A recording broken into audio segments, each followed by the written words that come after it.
Hello and welcome to the day 3 of week 4 of this course. So today we are going to deal with certain properties of irreducible representation, which we mentioned that they are most important type of representations, and particularly when we will deal with problems related to, say, valence theory or molecular orbital theory or spectroscopy. There this irreducible representations will be used a lot. Now before doing that, let's quickly recap what are the things that we learned in the last 3 or 4 classes. So we learned to make the representation, matrix representations of the symmetry operations, and thereby forming a set of matrices which define the matrix representation of a group. And we also learned that this representation may or may not be reducible. So when we get a representation, one can try to reduce it by doing similarity transformation and making the matrices block factor and ultimately reaching an irreducible limit. Now then we also looked at a table called character table, which we tried to describe, and we saw that this character table deals with the characters of irreducible representations, and the number of irreducible representation for a given point group is fixed. We dealt with a point group C3V in the last class, and we tried to divide the character table in 4 parts, 1, 2, 3 and 4, and we described the different regions of those character tables, and the area 3 and 4, if you remember from the last class, we also showed that this area 3 and 4, they provide some linear or non-linear functions which can transform as one of the irreducible representation of that particular point group. Those particular functions will be extremely important when we go to the actual application part, which will come maybe in another week or so. Now let's get into today's class, so where we will deal with a particular theorem. So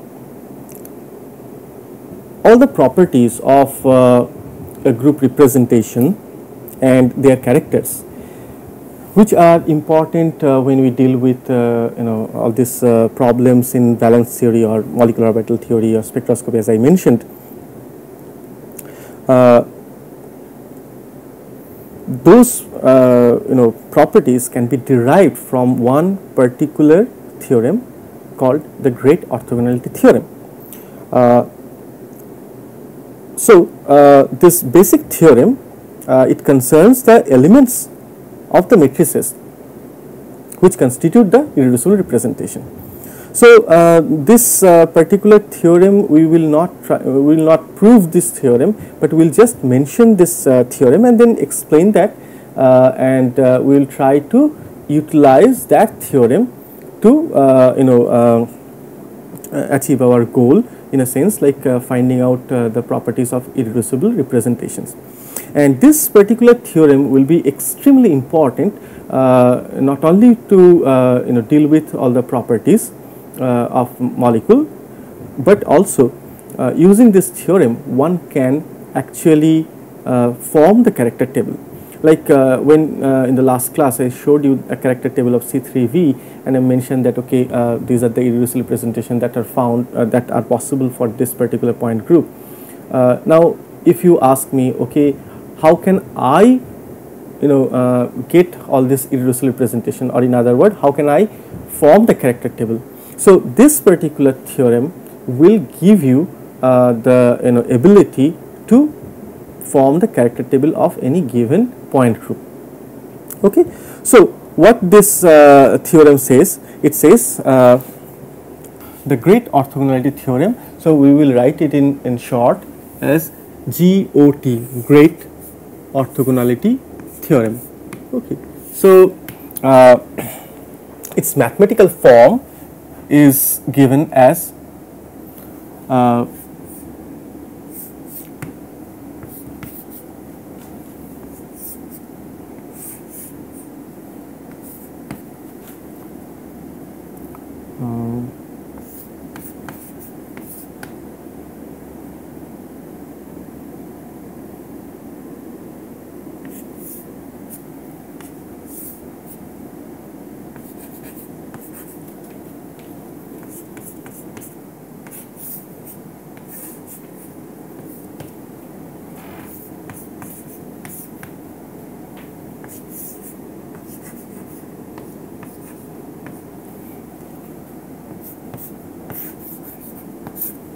I will explain all these terms.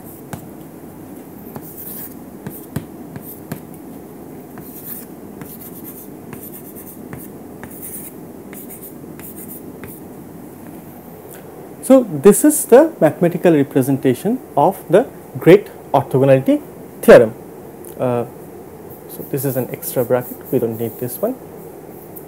So, let us first talk about this terms that are present here. So, H, as we already know, is the order of the group. Okay.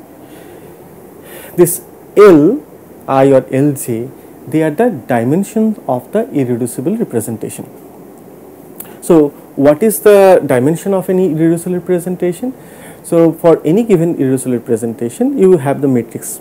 Okay. So, the order of that matrix is the dimension of the representation, or in other word I can say it is the dimension of the it is the character of the identity operation for any given IR, okay, any irreducible representation.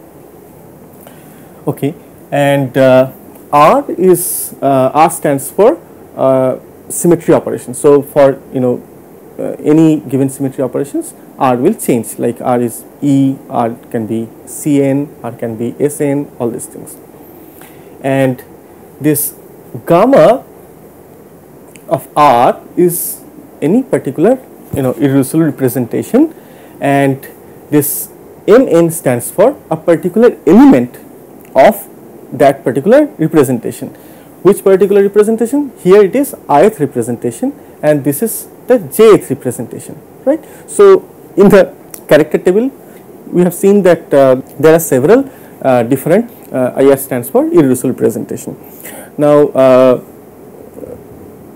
for any given IR, I have the matrices and I can choose any element from that matrix, fine. So, if I choose one element from one particular matrix corresponding to one particular irreducible representation, and then I can have another one from another irreducible representation, and these are the Kronecker deltas relating I and j, that is two different IRs, M prime, that means two different elements, and also N prime, two different elements. So, now what does this mathematical relation mean? So, this means that in the set of matrices constituting any one irreducible representation, any set of corresponding matrix elements, one from each matrix behaves as the component of a vector in h dimensional space. Also, it says that all these vectors are mutually orthogonal, that is given by my delta functions. Okay. And moreover, such vectors are their lengths are normalized, I mean they are actually rather their squares are normalized to h by Li. Okay. So, this is the interpretation of this theorem in a nutshell. Okay. So, what it says, if I repeat again, is that if I take one particular element from the matrices corresponding to the one particular irreducible representation, and we keep picking the same type of element from each of the matrices in the set which forms the representation of the group, then this forms a vector. This behaves like a vector, and overall it behaves like a vector in an h dimensional space, because we have h number of elements in the group, right. So h number of elements in the group, therefore h number of matrices in the group, and we are picking one element from each matrices and constituting a vector. So there will be h dimensional vectors, and these vectors are all mutually orthogonal, and not only that, the square of the length of these vectors are equal to h by li. Now it will be more clear if we split this big equation in comparatively 3 shorter equations. So let's first we can write in this way. By the way, one thing I missed out here, what is the star? So star corresponds to the complex conjugate. So this representation can have complex quantities. So therefore, one of the matrix element, we should take the conjugate of that matrix element. Now we will remember that we always have to put this conjugate, but for convenience we are removing this star here, but we will keep that in mind. So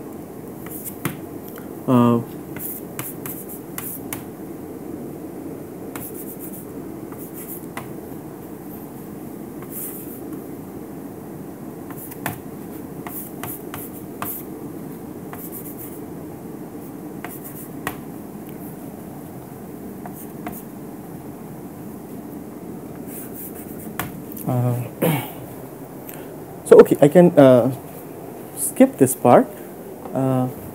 So I can say directly that this will be 0 if I not equals to j.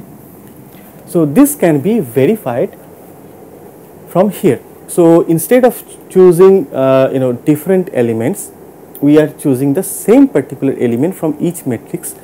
Now we are choosing from 2 different irreducible representations correspond to I and j. So ith and jth irreducible representation. So this product and the sum over all the symmetry elements, symmetry operations will give me 0 until and unless I is equal to j. What does this mean? That is, if the elements do not belong to the same irreducible representation, then they will be orthogonal. Okay. So what we can say if I look at any character table. So I have 2 different irreducible representation, right. So now if I try to do the same if I want to multiply 2 different irreducible representations, then the character of the irreducible representation, then they will give me 0. But if I do it with with itself, like choose one particular irreducible representation and multiply with itself, then that will not be 0. Okay. And if I choose the same irreducible representation, but if I do not choose the same element, then what will happen? So if I choose same irreducible representation, but say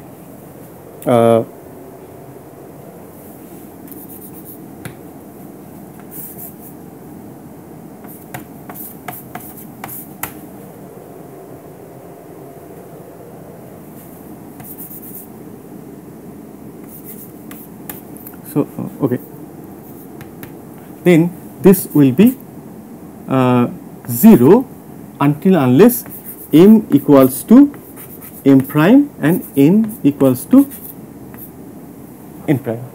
If this does not hold, then this part will be 0. Okay, and thirdly, gamma I r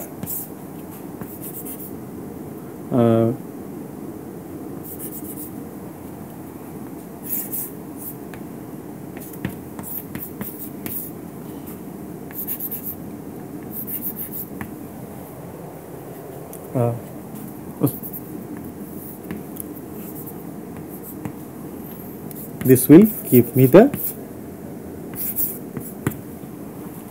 value of h by Li. Alright, so these three are actually the simplified version of this mathematical framework of this great orthogonality theorem. And we can see here that if I take the irreducible representation and if I choose the same irreducible representation and the same element of the matrix, and if we multiply them and then ultimately sum over all the symmetry operations, then I get the essentially I get the square of the length of the vector. If I think that taking all these elements one each from each matrices, from the set of matrices which gives me the representation of the group, then they behave like a vector. So essentially it is the length of this part is the square of the length of the vector, and that is equals to h by Li, where Li is the dimension of the present representation and h is the order of the group. Okay, so this three equations will be very much useful for us. Now we will deal with certain rules that results from this great orthogonality theorem. So the first rule, so rule 1, what it says? It says that the sum of the square of the dimensions of the irreducible representation of a group is equal to the order of the group. Okay, so mathematically, if I want to say that, that is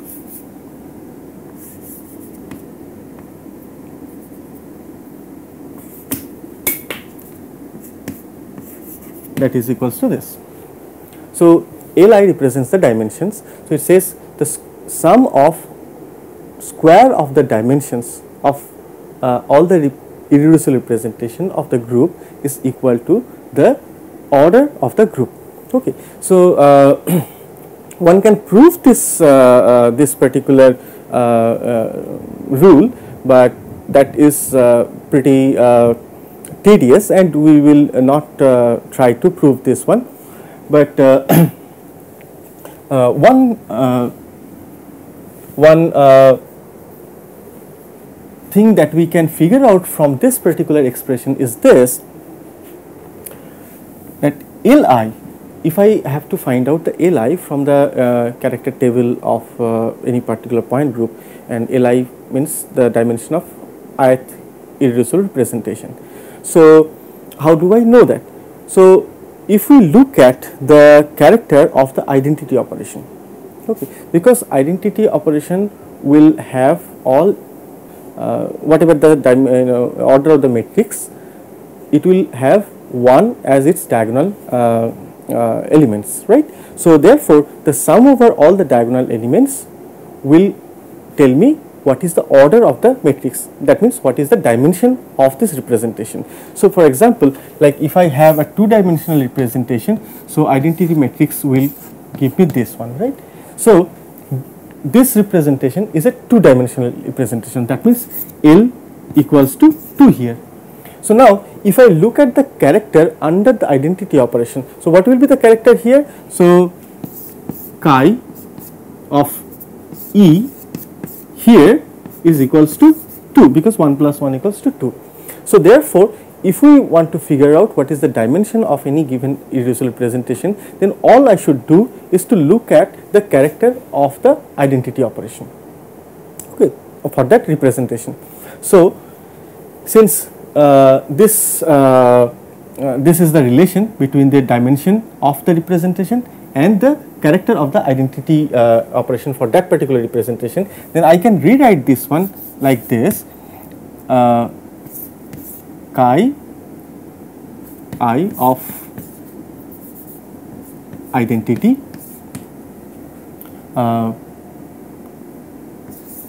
square equals to the order of the group. Okay, this is an useful relation. Okay, so this comes from this rule 1. Now we can have another 4 different rules. So let's look at rule 2. So rule 2 says that the summation of the square of the characters for any given irreducible representation is equal to h, the order of the group. So mathematically what we can say is this character of any given irreducible representation, say for example ith representation for any operation is given by chi I of r, and if I take the square of that and sum it over all the symmetry operations, then that will be equals to the order of the group. Okay, so we can easily prove this one. How? We can take from this expression itself, and we can write sum over r. If I take any particular ith representation for any given operation,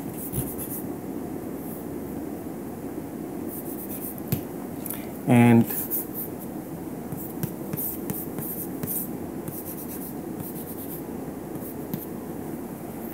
okay, so this should be equals to h by Li delta m prime, because I have chosen the same irreducible representation, that is ith representation. So delta ij in the original form of great orthogonality theorem gives me unity, and we are left with 2 delta m prime. Okay, so now excuse me. So this one, that is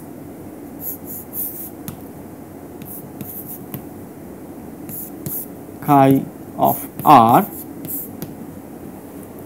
this equals to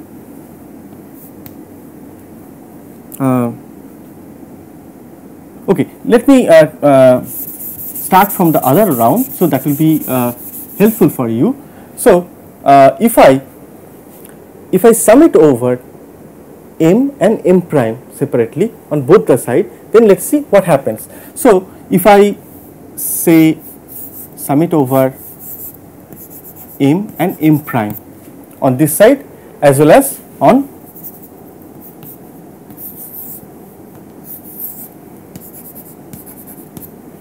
okay, then let's figure out what do we get. So the order of summation is immaterial. Okay, so what we can do, we can rearrange this one, and we can have sum over m gamma I r m m, and sum over m prime gamma I of r m prime m prime. Fine. So what does this give me? Because gamma I of r m m means the diagonal element, and I am summing it over m, that means it will give me the trace of the matrix, that is character of the representation. So this is nothing but the character of ith of the symmetry operation R for the ith irreducible representation, correct? And same thing is here. So summing over m prime, and I have the elements as the diagonal elements m prime. So this will also give me the character of the operation R for the ith representation, ith irreducible representation. So this is nothing but the square of this chi of R, right? So this is equals to sum over R chi I of R square, correct? Now let's look at this part. So if I take out this h by Li outside the summation, so this summation, this one, this will give me h by Li and then 2 summation over m and m prime of delta m prime. So that is going to ultimately give me Li, because this m runs from 1 to Li, correct? Because that's Li is the dimension. So ultimately I will get Li, correct? So this is going to give me h. So thereby this part is equals to h, and that's what this rule says, correct? So this is the way you can prove it, fine. So what does it mean? If you quickly look at the character table for C3V, okay, which is on your screen, and take any representation. So you have, let's choose A1. So if I take the squares, so what will happen? So of course here one thing you should notice that all the symmetry operations belonging to the a particular class is clubbed together, and their characters are same, that we have already proved earlier.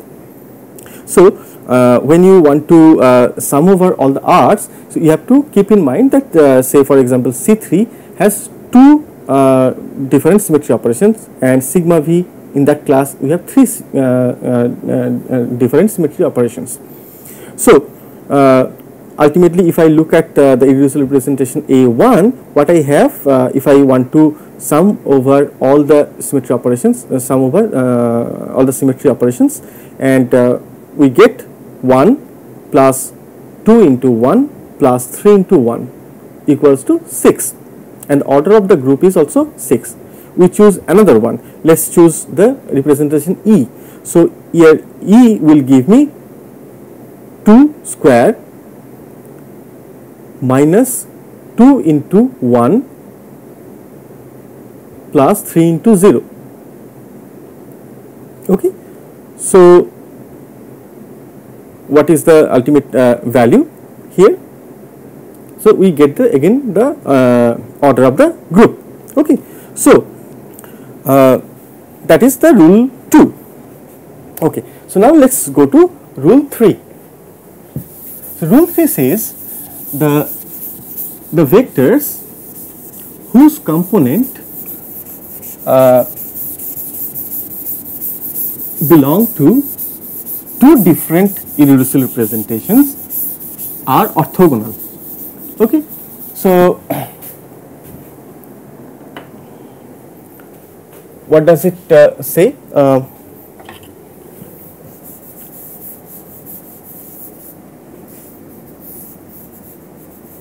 It says if I have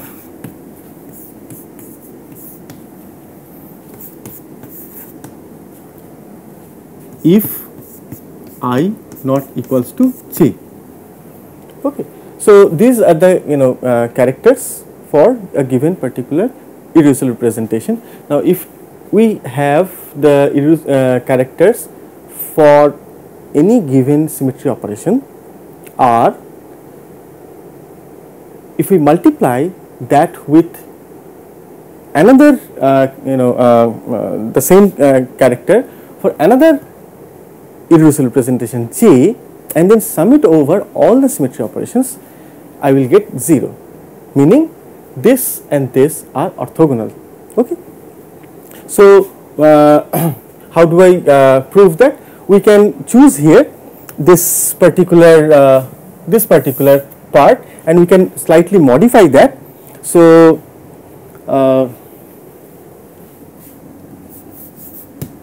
if I look at that first equation, what we can write,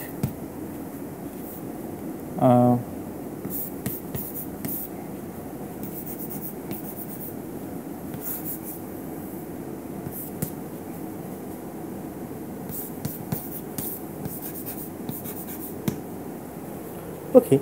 So, this will be, here I am using only m equals to n, okay, rest of the things are same. So, this will give, what it should give me? It should give me 0, right. So, this one, if I rewrite,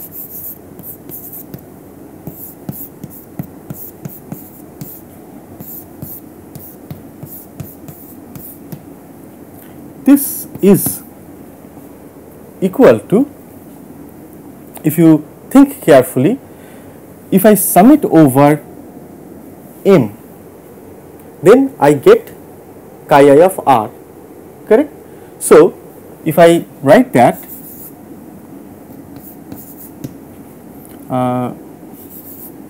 chi over m gamma I r m m. So, this is my this part chi I of r, and if I again sum it over m for j,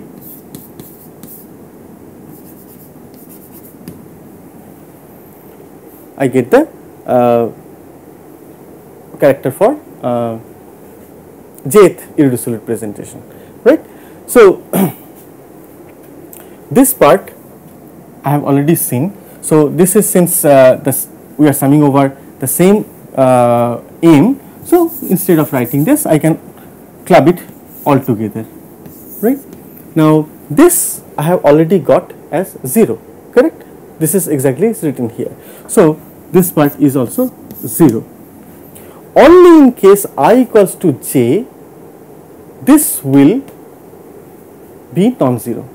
Okay. So, in that case, that will give me the value of the square of the length of the vectors, that is the irreducible representations here.